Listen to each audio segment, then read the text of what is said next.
Shalom warga kerajaan. Tidak ada yang lebih berharga daripada bagi setiap seorang ayah adalah keturunannya, anak-anak dan cucu-cucunya. Karena firman Tuhan mengatakan kemuliaan anak-anak adalah orang tuanya, tapi kebanggaan dari seorang kakek seperti saya yaitu cucu-cucunya. Karena itu firman Tuhan mengajarkan Amsal 22 ayat 6. Didiklah orang muda menurut jalan yang patut baginya, maka pada masa tuanya dia tidak akan menyimpang daripada jalan itu. Hidup adalah suatu perjalanan dari anak-anak menjadi orang dewasa, bahkan menjadi orang tua. Di sini dipakai perkataan saken. Saken itu orang tua yang sudah beruban tapi berhikmat, Karena rambut putih yang didapatkan di jalan kebenaran itu adalah kemuliaan. Nah, saudara yang kasih Tuhan, perkataan didiklah ini disiplin. Jadi salah sekali kalau orang tua menyerahkan pendidikan kepada guru-guru dan pendidikan kepada guru sekolah minggu, pemimpin kaum muda dan sebagainya. Karena seorang bapak itu harus seperti Abraham. Dalam Kejadian 18, maka ketika Tuhan dan dua malaikat, itu adalah saya percaya Kristofani penampakan Kristus dengan dua malaikat datang ke kemah Abraham. Dan yang ditanyakan adalah bukan berapa banyak kambing dombamu, tapi yang ditanyakan di manakah Sarah istrimu. Karena Tuhan datang bawa kabar baik. Tahun depan pada masa seperti juga engkau akan menggendong seorang putra, bukan seorang bayi, seorang putra. Nah, kasih Tuhan, saya dengarkan ini. Maka kemudian Tuhan berikan perintah. Dalam kitab Kejadian pasal 18 juga dia berkata bahwa Abraham akan menjadi a great and mighty nation. Bangsa yang kuat dan berkuasa. Dimulai dari mana? Perintahkan kepada anak-anakmu untuk mengikuti jalan yang kutunjukkan. Dan mengikuti segala perintah dan ketetapannya. Karena itu saya berkata khusus untuk setiap bapak-bapak. Firman Tuhan mengatakan encourage your children. Mumpung masih muda, itu dididik. Terjemahan lain dalam Complete Jewish Bible dikatakan bukan jalan yang patut, tetapi jalan yang sepantasnya dan yang cocok buat dia. Sebagai contoh, saya punya seorang sahabat, Bapak dan Ibu Aryo, dan perusahaannya ini termasuk yang agak bebas krisis. Itu perusahaan pemakaman. Dia punya cuma seorang putri yang sangat mereka kasihi tentu saja. Dan mereka mengutus dia untuk belajar apa? Ke Amerika. Bukan belajar yang lain, tapi menjadi undertaker. Undertaker itu perusahaan pemakaman. Kalau Tuhan Yesus uppertaker Dan karena itu perusahaannya maju luar biasa. Apalagi menantunya orang Taiwan. Dan sejak itu kalau dulu mereka cuma kebanyakan melayani orang Kristen sekarang lebih meluas lagi karena dimasukkan unsur-unsur Mandarin. Tetapi yang saya mau ajarkan adalah orang tuanya mengarahkan ke jalan yang patut baginya. Karena itu banyak daripada kita itu menyerahkan. Terserah kamu maunya apa. Bukan, kita kenali karunia anak kita. Dan kemudian kita dukung dia, kita arahkan dia, dan terutama encourage them. Karena ada firman Tuhan mengatakan kitab Kolose, jangan terlalu keras buat anak-anakmu. Nanti mereka putus asa. Mereka tidak berusaha untuk menyenangkan kau lagi supaya tidak pahit hatinya. Karena itu perkataan didik ini sudah kurang disukai. Karena itu ada disiplin your child. Sekiranya Tuhan memberkati keluarga saudara. God bless you. Amin.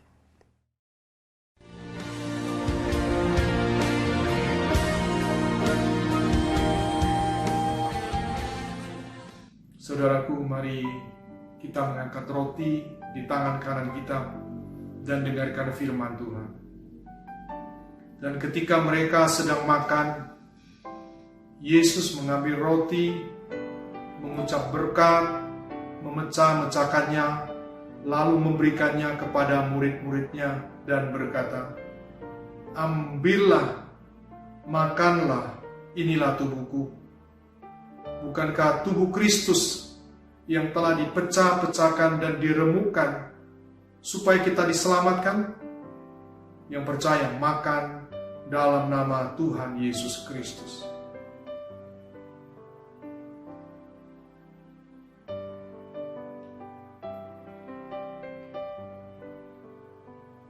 pindahkan cawan ke tangan kanan kita.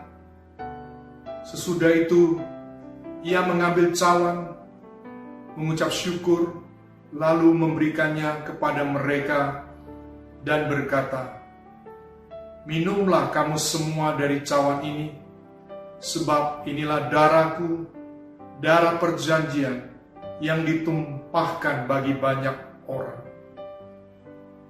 Saudara, percayakah ketika kita minum darah Yesus, yang sakit disembuhkan, yang lemah dikuatkan, yang hancur dipulihkan, yang terikat terbelenggu dibebaskan, yang putus pengharapan diberikan kekuatan yang baru? Yang percaya minum di dalam nama Tuhan Yesus Kristus.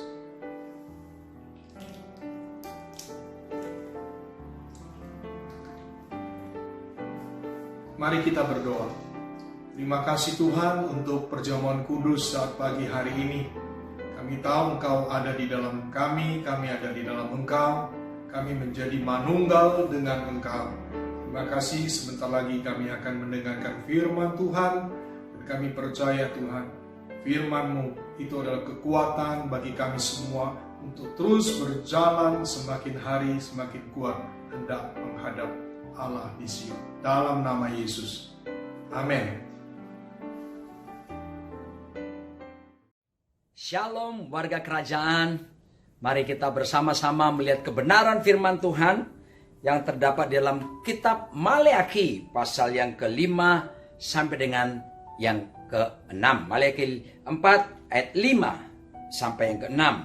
Sesungguhnya aku akan mengutus Nabi Elia kepadamu menjelang datangnya hari Tuhan yang besar dan dahsyat itu.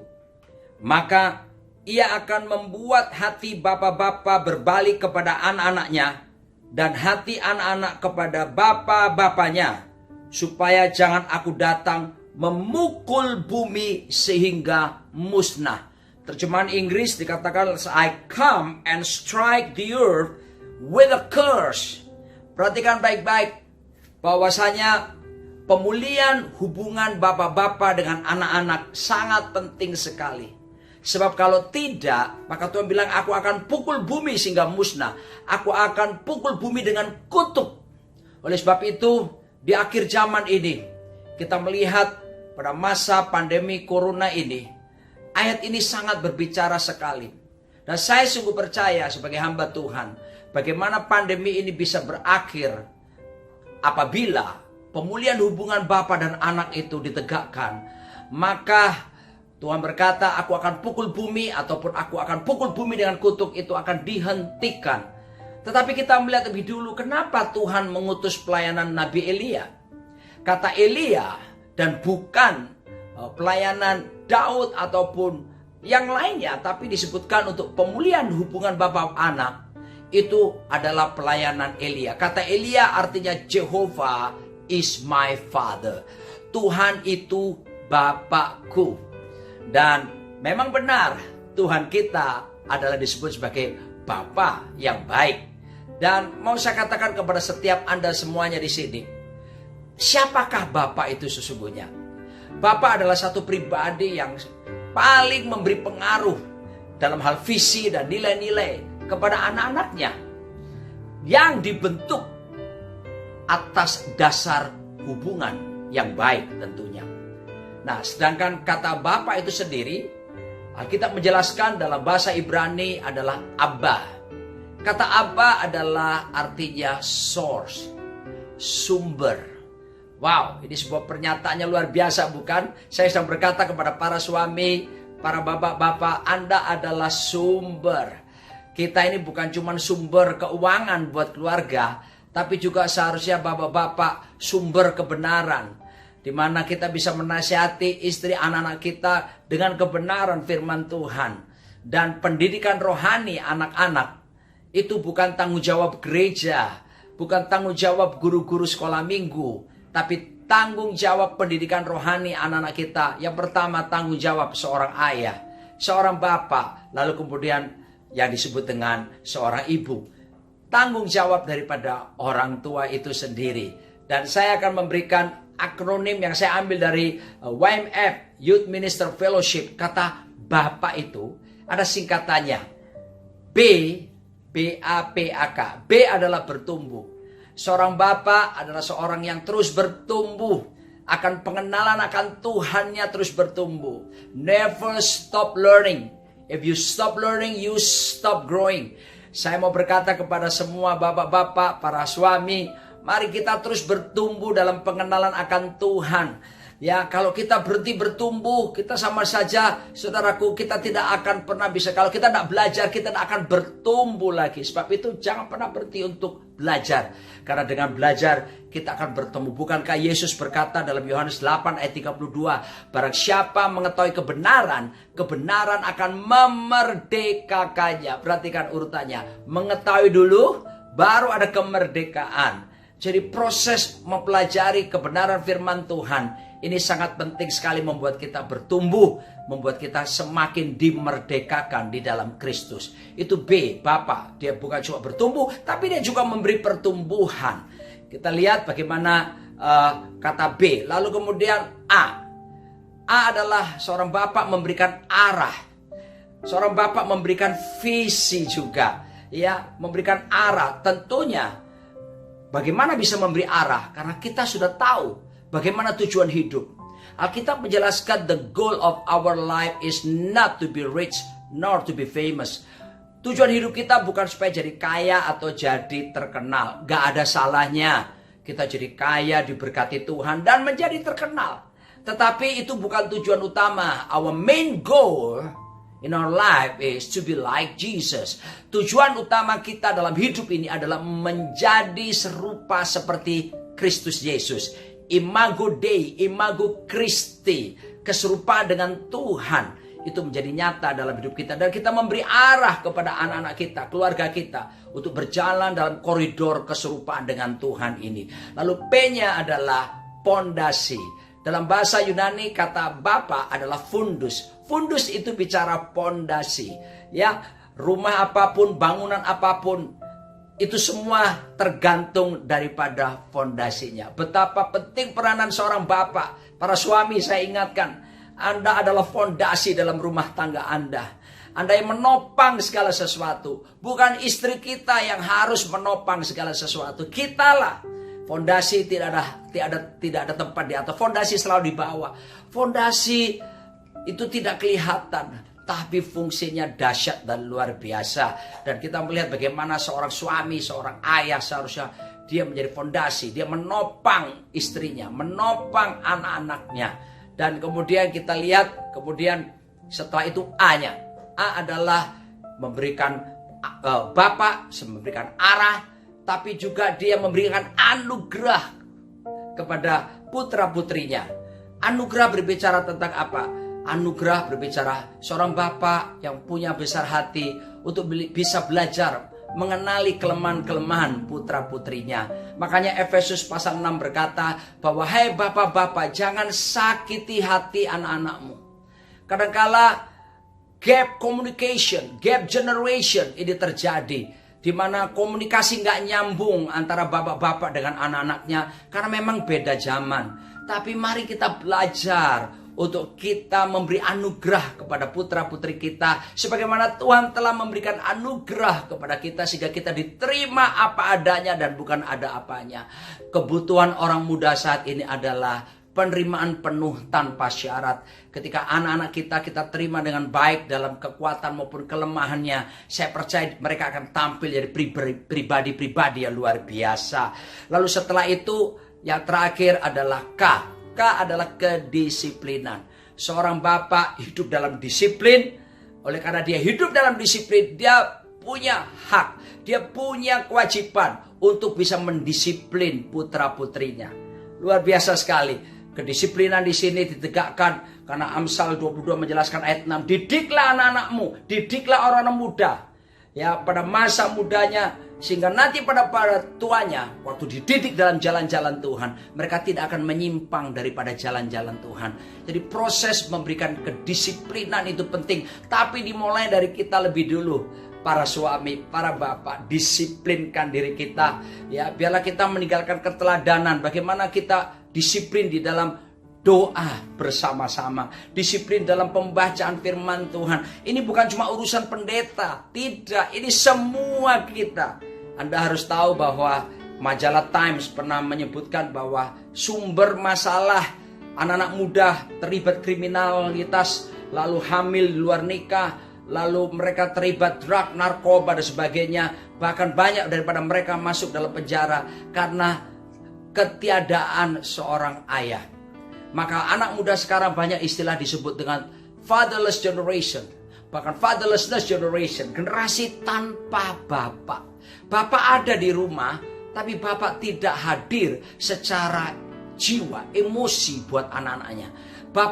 Bapak di rumah ada secara fisik, tapi tidak pernah hadir secara spiritual buat anak-anaknya. Sebab itu, mari saya mendorong agar supaya terjadi pemulihan luar biasa hubungan bapak dengan anak. Survei membuktikan dari Johns Hopkins University di Amerika Serikat, Fakultas Kedokteran, ada 1.337 dokter tamatan dari Johns Hopkins University. Selama puluhan tahun mereka membuat penelitian dan didapatkan hasil bahwa kenapa ada orang-orang bisa mengalami penyakit yang kanker yang mematikan, jantung koroner yang mematikan, lalu penyakit darah tinggi, stroke, dan penyakit lain yang mematikan. Dan didapati dalam penelitian tersebut bahwa ketika seorang anak-anak sejak kecil tidak punya hubungan yang baik dengan bapak-bapaknya, maka yang terjadi adalah pada masa bertumbuh menjadi dewasa menuju usia yang lebih lanjut lagi, kecenderungan anak-anak tersebut akan kena penyakit-penyakit yang mematikan. Betapa pentingnya pemulihan hubungan ini. Mari suami, bapak-bapak bukan cuma hadir secara fisik, itu memang baik, tapi mari hadir secara emosional. Kita bisa mengerti anak-anak kita dengan baik, melakukan pendekatan dengan baik, penerimaan yang luar biasa, tapi juga hadir secara spiritual. Sebagaimana Tuhan menekankan bagaimana tanggung jawab mendidik secara rohani itu adalah tanggung jawab orang tua, bukan gereja, bukan sekolah, bukan guru-guru sekolah minggu. Itu dia yang dimaksud tentang Bapa. Untuk bisa belajar dengan baik, maka kita lihat Bapa Surgawi. Sebab memang saya tahu bahwa tidak ada Bapa yang sempurna di muka bumi ini. Makanya Yesus berkata dalam Matius pasal yang kelima ayat 48, "Adalah kamu sempurna sama seperti Bapa di sorga adalah sempurna." Orang-orang muda yang menyaksikan siaran ini, mari saya mau katakan, mungkin kalian berkata, "Papaku kok tidak sempurna, papaku banyak kelemahan." Saya beritahu, makanya Tuhan bilang ada Bapa di sorga yang sempurna. Disediakan bagi setiap kita, sehingga kita bisa memanggil Tuhan sebagai Ya Abba, Ya Bapa. Karena Bapa itu sumber, maka anak berarti sesuatu yang mengalir keluar dari sumber. Saya ulangi, ini Bapa source, maka anak adalah sesuatu yang keluar mengalir dari sumber. Dari source menjadi resource. Ya, menjadi resource, sumber daya. Anak-anak, orang muda dengar, kamu akan menjadi sumber daya yang powerful, yang luar biasa. Asal kamu terus terhubung dengan baik, dengan source sumbermu yaitu Bapa. Nah, saya mau katakan kepada setiap kita, pelajaran Bapa yang terbaik itu siapa? Dialah Bapa Surgawi. Dalam Injil Matius pasal 3, ketika Tuhan Yesus dibaptis oleh Yohanes Pembaptis, kita melihat sekali bagaimana Alkitab berkata, langit terbuka, lalu ada burung merpati datang, lalu kemudian terdengar suara. Waktu Yesus sesudah keluar dari air, dikatakan begini, "Inilah anak yang kukasihi, kepadanya lah aku berkenan." Luar biasa. Kita belajar dari Bapak Surgawi. Bapak Surgawi melakukan apa? Ya, yang pertama ada beberapa P. P yang pertama adalah presence. Presence, apa maksudnya? Kehadiran. Bapak-bapak, para suami, kehadiranmu sangat diperlukan oleh putra-putrimu, oleh istrimu juga tentunya. Kita perhatikan sungguh-sungguh bahwa ketika Yesus mengalami dibaptis, Bapa hadir dan menyatakan dirinya. Wah, luar biasa. Mari kita hadir dalam peristiwa-peristiwa penting buat anak-anak kita. Ya, pada waktu dia ada pertunjukan di sekolahnya, pada waktu penerimaan raport atau wisuda atau saat-saat penting yang dibutuhkan oleh putra-putri kita, presence, kehadiran seorang bapak sangat dibutuhkan. Setelah itu, setelah presence apa? Present. Apa itu present? Hadiah. Dia memberikan Roh Kudus, ya, yang memenuhi yang ada pada Tuhan Yesus Kristus. Jadi jangan dibalik ya. Kehadiran dulu baru hadiah. Ada banyak bapak-bapak menukar, ya, karena merasa kurang jarang ketemu sama anak-anak, lalu setiap kali permintaan anak-anak dibelikan ini, dibelikan itu. No, kebutuhan utama anak-anakmu adalah kehadiranmu. Dan sesudah itu baru hadiah bisa kita berikan kepada putra-putri kita. Tapi juga yang luar biasa adalah P yang berikutnya, yaitu praise, pujian. Inilah anak yang kukasihi. Wow, haleluya. Para suami, para bapak-bapak, pujilah anak-anak kita di depan banyak orang. Tapi tegur putra-putri kita 4 mata. Supaya dia tidak tersakiti hatinya. Ya, dia perlu ditegur. Orang muda memang perlu ditegur. Tetapi jangan menegur dan mempermalukan. Tapi menegur dengan penuh kasih 4 mata. Tapi kalau memuji seperti bapak, ya, memuji putranya, inilah anak yang kukasihi, kepadanya lah aku berkenan. Dan itulah yang seharusnya dilakukan oleh seorang bapak. Dan saya percaya di masa pandemi corona ini, work from home, stay at home, stay safe, itu saat dimana kita merubah pandemi corona menjadi akademi corona. Karena apa? Kita akan dibentuk. Bicara soal akademi, kita akan dibentuk semakin menyerupai Tuhan, dijadikan lebih bijaksana. Dan pemulihan hubungan, Yohanes 5:16 berkata adalah kamu saling mengaku dosamu dan saling mendoakan supaya kamu sembuh. Baru doa orang benar bila dengan yakin didoakan, sangat besar kuasanya. Mari suami lakukan fungsi imam, mewakili keluargamu di hadapan Tuhan sendiri. Ya, pimpin keluargamu untuk berdoa. Rendahkan diri untuk saling ada pemulihan, saling mengaku dosa kesalahan satu dengan yang lain. Dan saling mendoakan. Bangun mezbah, maka kamu sembuh.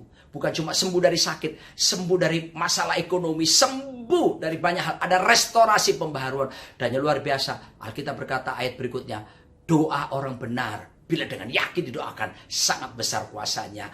Doa-doa kita bukan cuma didengar, tapi menjadi kenyataan. Dijawab doa kita dan penuh dengan kuasa. Sehingga kita bisa menjadi berkat, mendoakan orang lain. Dan jadi berkat bagi banyak orang.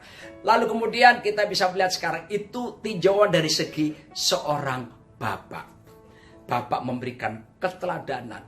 Dan waktu saya masih sekolah SMA, saya dari jurusan IPA.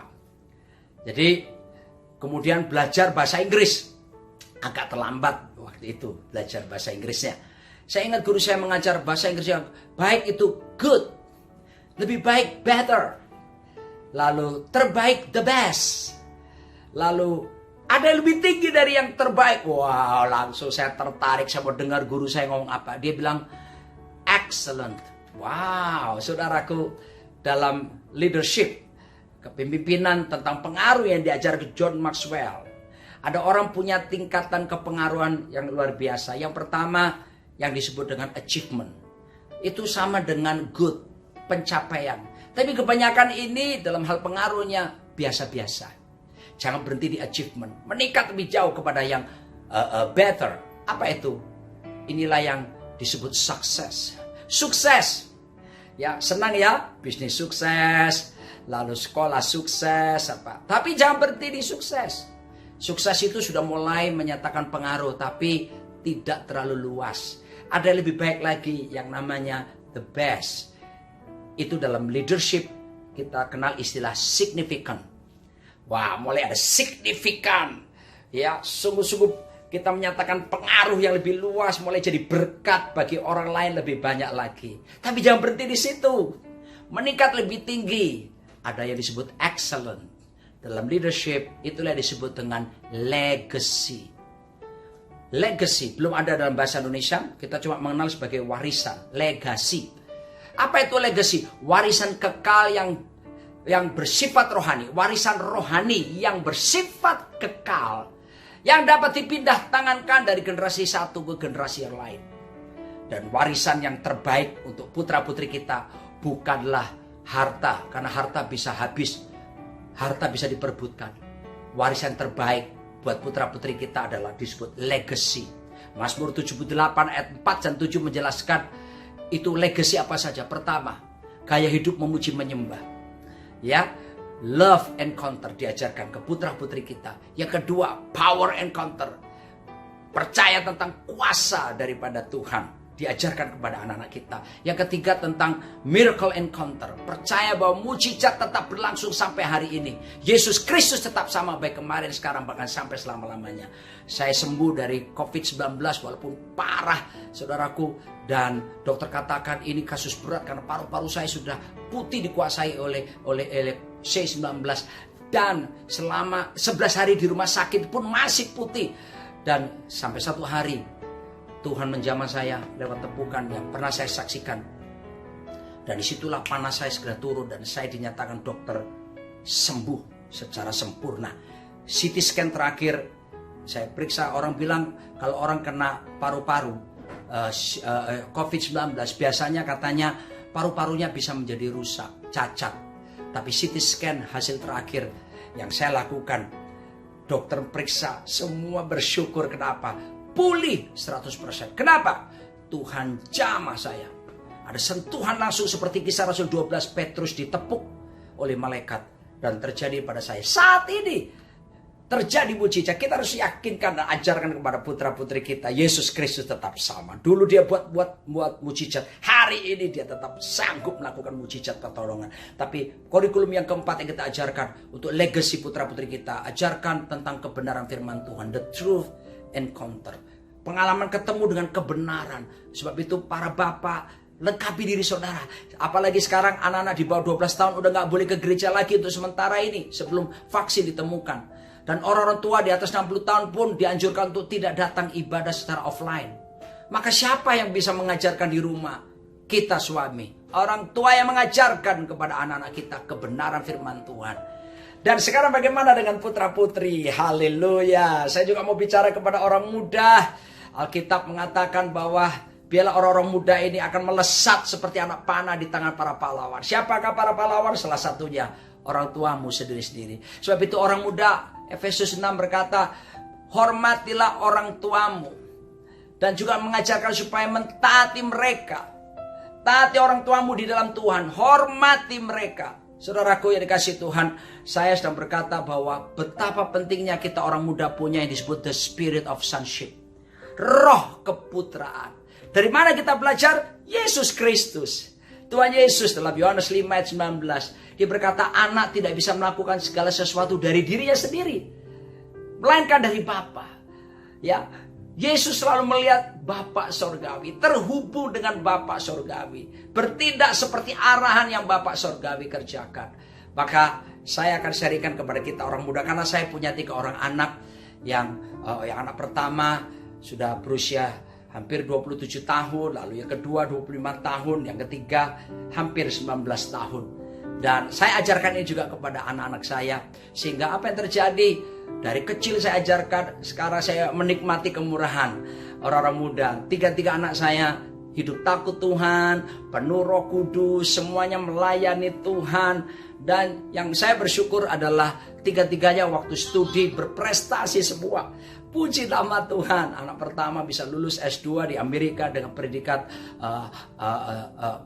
summa cum laude. Ya, lalu kemudian nomor 2 juga anak saya lulus S2 di Amerika juga dapat predikat summa cum laude dan dapat beasiswa tadi dua-duanya. Anak yang ketiga sekarang lagi studi di Amerika juga, dia dapatkan indeks prestasi 4, nilainya A semua dan dapat beasiswa juga. Semua dimulai bagaimana kita membangun atmosfer untuk takut Tuhan di dalam rumah tangga kita. Ingat loh orang muda, tidak ada bapak yang sempurna. Tapi belajar untuk menaruh sikap apa yang disebut hormat. Yang pertama sikap hormat dalam spirit of sonship. Kita lihat bagaimana Nuh. Ketika Nuh bersama keluarganya sanggup melewati hujan badai. Dan kemudian mereka menikmati dimensi baru. Karena semua orang mati di dunia ini kecuali Nuh dan keluarganya. Lalu apa yang terjadi? Ada kelemahan. Nuh minum anggur sampai mabuk. Dan ketika mabuk, anak-anaknya mengetahui ini. Tapi sayang ada satu anak yang namanya Ham. Mentertawakan bapaknya. Karena bapaknya kedapati telanjang bulat. Dan kemudian apa yang terjadi? Sem dan Yafet justru berjalan mundur menutupi ketelanjangan bapaknya. Kita lihat di dalam Alkitab apa yang terjadi? Kutuk datang atas Ham, tapi Sem dan Yafet diberkati. Mungkin kita lihat orang tua banyak kelemahan, karena memang tidak ada yang sempurna di dunia ini kecuali Tuhan Yesus. Tapi saya harus katakan kepada setiap kita orang muda, kita belajar untuk respect, hormat. Ini betapa pentingnya. Begitu Sem dan Yafet menghormati orang tuanya, keturunannya diberkati oleh Tuhan. Mau melihat anak-anakmu, cucu-cucumu diberkati, mulai belajar orang muda, respect pada otoritas itu. Kalau kita respect kepada otoritas, kita bisa menuai nanti bagaimana anak-anak kita akan bertumbuh takut akan Tuhan. Tapi yang berikutnya adalah sikap yang berikutnya tidak kalah penting adalah tunduk dan taat. Alkitab jelas berkata, hai anak-anak, supaya kita taatilah orang tuamu di dalam Tuhan. Ya, kalau dibilang di dalam Tuhan berarti orang tuanya sudah dalam Tuhan, sudah bertobat. Mudah kan mentaati. Tapi Alkitab juga berkata, hormati mereka, tunduk kepada mereka. Tidak disebutkan di dalam Tuhan lagi. Artinya apa? Artinya walaupun mungkin kita temukan orang tua yang tidak bisa memberikan pengajaran atau keteladan yang baik, belajar untuk menghormati mereka, belajar untuk tunduk dan taat. Nah, mesti dibedakan antara tunduk dan taat ini. Kalau tunduk itu bicara sikap hati yang menghormati. Tapi taat itu tergantung perintah-perintahnya. Kalau seandainya orang tua kita memerintahkan melakukan sesuatu yang jelas itu perbuatan dosa dan melanggar kebenaran firman, kita berhak untuk berkata tidak. Kita berhak untuk tidak mentaati, tapi dengan sikap hati yang tetap tunduk, artinya tetap menghormati, menghargai sebagai orang tua kita, sebagai pemegang otoritas di atas kita. Nah, ini penting sekali kita kerjakan. Belajar dari siapa lagi? Raja Daud. Daud itu Mazmur 27 ayat 10 menjelaskan ya bagaimana kurang disayang sama orang tuanya. Sekalipun ayahku dan ibuku meninggalkan aku, tapi Tuhan menyambut aku. Dia sampai mengatakan seperti itu. Kenapa? Karena dia dinomor sekiankan di rumah. Ya, ketika pemilihan raja Israel, Daud gak ikut, gak diajak sama orang tuanya, bapaknya untuk baris bersama dengan kakak-kakaknya. Dipilih siapa yang jadi raja. Daud malah dibiarkan mengembalakan kambing domba. Ya, jadi Daud kurang disayang. Kakak-kakaknya dapat kesempatan, kebanggaan waktu itu orang kerja sebagai tentara. Dan Daud sama sekali tidak. Daud disuruh jaga kambing domba. Yang menurut kakaknya cuma 2-3 ekor kambing domba itu. Tapi yang dilakukan oleh Daud, ini sikap yang berikutnya ketiga, sonship. Harus tanggung jawab. Sekalipun cuma 2-3 ekor kambing domba yang ada padanya, ketika singa datang, dilawan sama dia. Ketika beruang datang yang mengancam bahaya nyawa daripada domba-domba pemeliharaannya, dilawan oleh Daud. Dan dikalahkan baik singa maupun beruang. Dia tanggung jawab pada perkara kecil. Satu hari papanya berkata begini, Daud, tolong pergi jenguk, lihat lihat kakak-kakakmu dan bawa sesuatu buat kakakmu juga raja. Daud tak berkata begini, kok aku terus?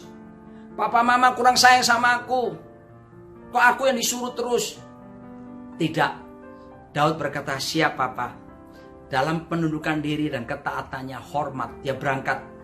Dan ketika dia berangkat, dia sama sekali gak tahu apa yang terjadi di sana. Padahal kalau kita tahu 1 Samuel 17, di situ ada seorang raksasa yang bernama Goliat sedang menantang barisan Israel. Bayangkan saudaraku, kurang lebih sekitar 40 hari dan nantang, gak ada satupun yang berani, termasuk Raja Israel Saul waktu itu. Tapi pemuda desa ini yang takut Tuhan, yang memang dinomor sekiankan, tapi tetap dia mau cari Tuhan sungguh-sungguh, hormati orang tua, mau tunduk, mau taat, mau belajar tanggung jawab. Dia berangkat ke sana dan dia terkejut melihat tantangan itu. Tapi nalurinya, roh yang di dalamnya itu membara dan dia mengajukan diri melawan Goliat. Kita tahu semua ceritanya. Bagaimana Goliat si raksasa itu dikalahkan oleh Daud, pria yang sederhana ini. Dan akibatnya dia terima promosi dari Tuhan. Namanya dikenali seluruh antero Israel dan bangsa yang lain.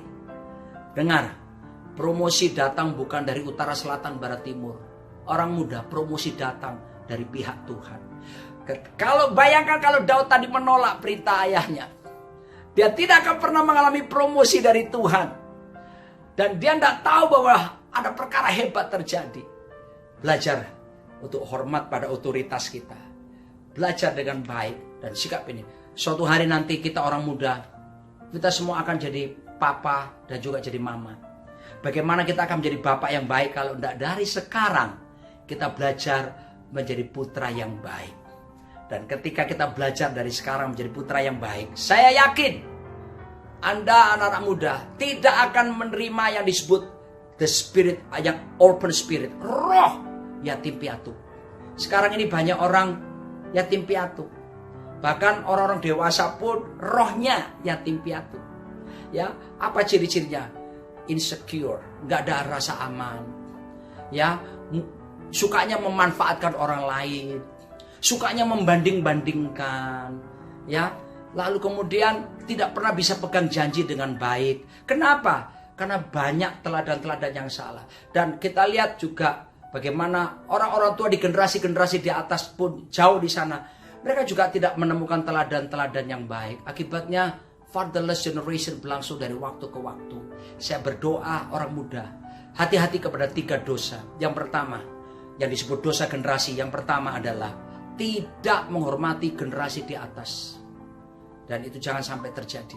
Ya, makanya dalam kitab Keluaran 20, 10 perintah Allah, Tuhan menekankan yang pertama, jangan ada padamu Allah lain di hadapanku, jangan menyembah patung dan seterusnya sampai tentang memelihara hari Sabat. Setelah perintah tentang kepada Tuhan, Tuhan bilang ayat ke-12 bahwa hormatilah ayahmu dan ibumu supaya lanjut umurmu di tanah yang kuberikan kepadamu. Ini prinsip kerajaan Allah. Respect to the authority. Ini sangat penting sekali, ya. Akibatnya kalau kita lakukan perintah hormat kepada Tuhan, hormat kepada orang tua, maka yang berikutnya tidak akan pernah terjadi dalam diri kita, pasti. Ya, karena berikutnya Tuhan bilang jangan membunuh, jangan berzina, jangan mencuri dan seterusnya, jangan mengucapkan saksi dusta, jangan menginginkan sesamamu dan seterusnya. Itu tidak akan terjadi dalam kehidupanmu orang muda. Asal kamu yang pertama hormat dan takut akan Tuhan, lalu kamu hormat kepada orang tuamu, maka berkat-berkat Tuhan akan mengalir dalam kehidupanmu. Alkitab berkata Efesus 4 bahwa kita akan umur panjang di bumi dan berbahagia di bumi. Itu berkat, saya katakan double blessing. Banyak orang umur panjang tapi tidak berbahagia. Ada orang bahagia tapi umurnya pendek. Tuhan menjanjikan kalau kita belajar respect pada otoritas, pada orang tua kita, maka berkat Tuhan kita umur panjang, haleluya, dan sekaligus berbahagia. Di mana? Di bumi. Nggak nunggu nanti di sorga, di bumi. Betapa indah sekali, bukan? Dosa generasi yang kedua adalah tidak melayani generasi. Wow, ini sangat menyedihkan. Saya tantang engkau orang muda, ayo bangkit. Sekarang kalian yang jago sosmed, kalian yang jago IT, ayo bantu orang tuamu yang mungkin lagi gaptek sekarang, ya, bingung menggunakan gadget. Kasih tahu orang tuamu dan mulai tuntun dengan baik, ya. Dalam hal ini kamu lebih hebat dan mulai layani generasi ini menggunakan sosmed. Jangkau teman-temanmu yang lain, pakai sosial media apapun untuk memberitakan nama di atas segala nama dan kebenaran di dalam Yesus Kristus Tuhan. Lalu dosa generasi ketiga yang gak boleh ada adalah tidak mempersiapkan generasi yang selanjutnya. Oh, sangat menyedihkan sekali. Ada banyak contoh-contoh bagaimana orang hebat dalam Alkitab tapi tidak bisa melanjutkan kepemimpinan kepada generasi selanjutnya. Saya berdoa di tempat gereja ini, haleluya, kita orang tua, bapak-bapak akan mengasihi putra-putrinya, memberi teladan yang luar biasa dan memberikan legacy, warisan rohani yang bersifat kekal yang bisa dipindahkan dari generasi ke generasi yang berikutnya. Tapi juga putra-putri menyambut dengan sikap respect, hormat kepada orang tua.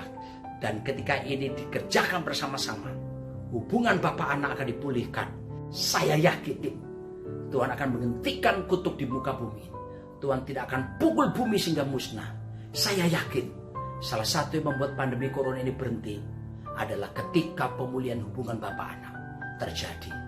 Dan kalau ini dinyatakan, sorga tidak jauh. Sorga ada di dalam keluarga kita masing-masing.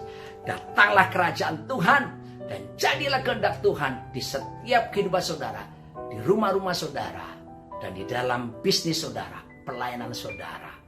Dalam nama Yesus, saya ajak kita semua berdoa bersama-sama. Mari suami istri berkumpul, anak-anak buat lingkaran bersama-sama, dan kita undang hadirat Tuhan dinyatakan di tengah-tengah kita secara spesial.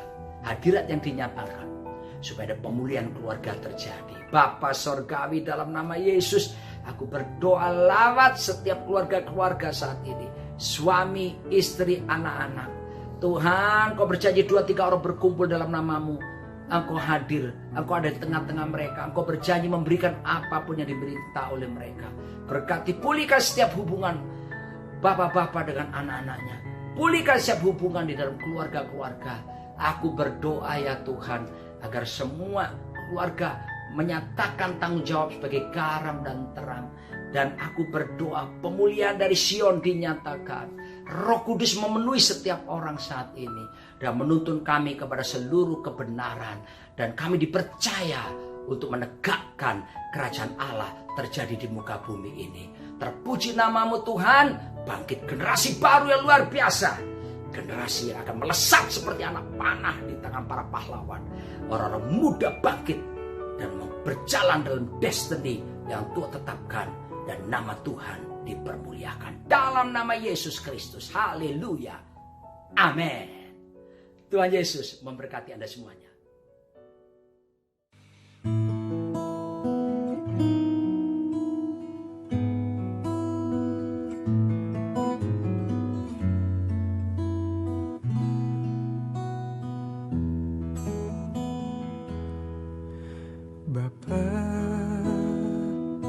Besar sungguh kasih setiamu, nyata sungguh perlindunganmu. Tak satu kuasa mampu pisahkan aku dari kasih-Mu.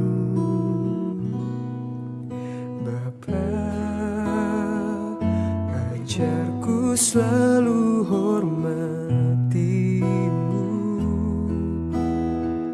ajarku turut perintah-Mu, berikan ku hati untuk menyembah-Mu dan bersyukur setiap waktu, seperti Bapa sayang anaknya. Demikianlah Engkau mengasihiku. Kau jadikan biji mata-Mu, Kau berikan semua yang ada padamu, seperti Bapa sayang anaknya. Demikianlah Kau menuntun langkahku. Hari depan indah Kau beri, rancangan-Mu yang terbaik bagiku.